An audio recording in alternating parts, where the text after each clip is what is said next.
Thank you guys. Thank you so much. Thank you so much for coming out. Back in the 70s, we used to have grassroots events like this, and you all make the difference. That's really what it's all about. It's all about the people. And that's one of the great things about America that still exists today. It's if you really understand what it takes to make something happen, it's the people and events like this, grassroots events, that have to move the politicians to get off their ass and do something. And this is really about us. This isn't really about the Kings or the arena. It's not about Kevin Johnson or the Maloofs. This is about us and about the reality of what Sacramento is today, where there's 2.2 million people here, which makes us the 25th largest market of urbanized population in the United States, with totally screwed up representation. And what I mean by, no, I don't mean on an individual basis, but I mean on a regional basis. We have no regional ability to deal with issues like this, and candidly, more than 75% of the Kings season ticket holders are outside of the city of Sacramento. We just happen to build, you know, what people forget is that the first arena that we built that brought the Kings here was built in the county, not in the city. It was built 2,000 feet to the east in county property because it was the county and not the city. So some things never change. But the reality of it is that building is what transformed a little bit of the culture and the environment of the politics of Sacramento, and that's what we need to happen today. But it's got to be on a much broader basis than the city or even the city and the county. This is really about a regional effort to maintain and grow our identity on a quality of life basis, to leave a better legacy for our kids than what we inherited.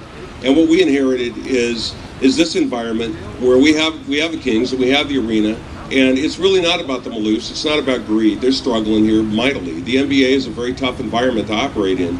Unless you're in the NFL, there's no parity in economics.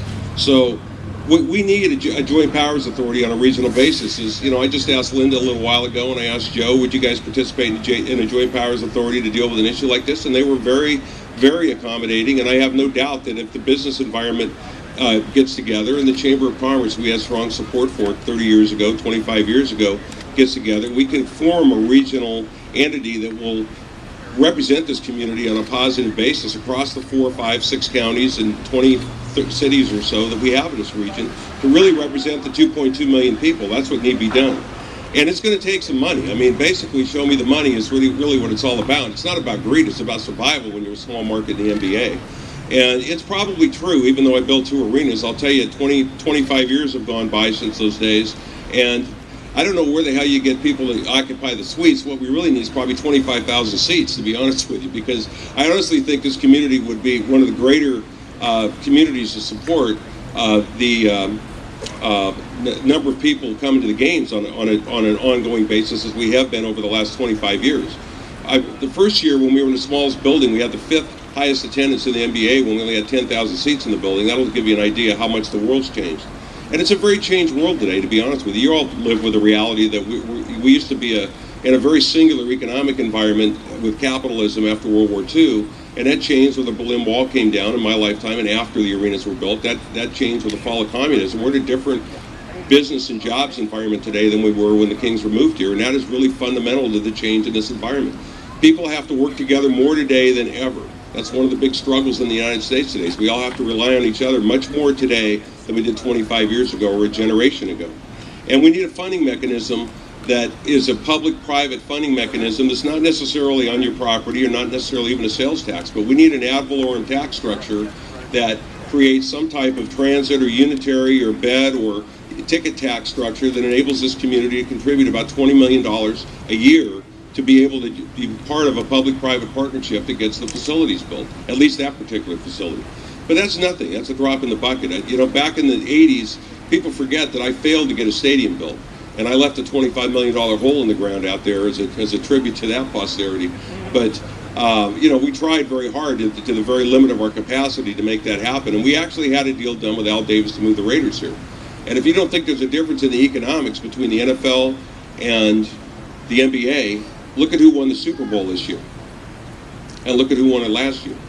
Those are small markets that have economic. That's Green Bay and New Orleans, for those of you who aren't football fans. But the point of it is that they have economic parity in the NFL, and there's a reason for that. It's the way the league's structured and the way they share national revenues. That's not true in the NBA, not true in Major League Baseball, not true in the NFL.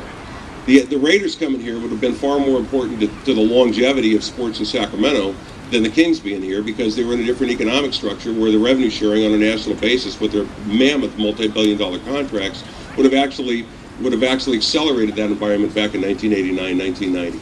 So, you know, you're the reason that it gets started. You coming together like this, just think of it as a starting point to raise a little hell and maybe make a little noise to get better representation than we have. I started with a representation and I'll end with a representation. We need a regional voice to represent the 2.2 million people in this area. They have a much, then we have a much,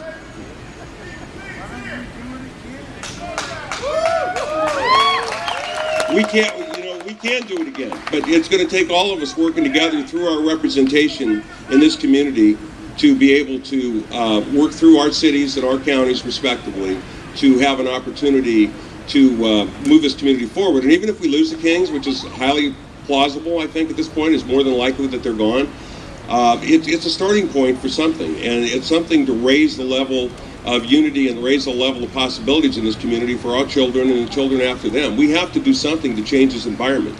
We really honestly do. Thank you very much.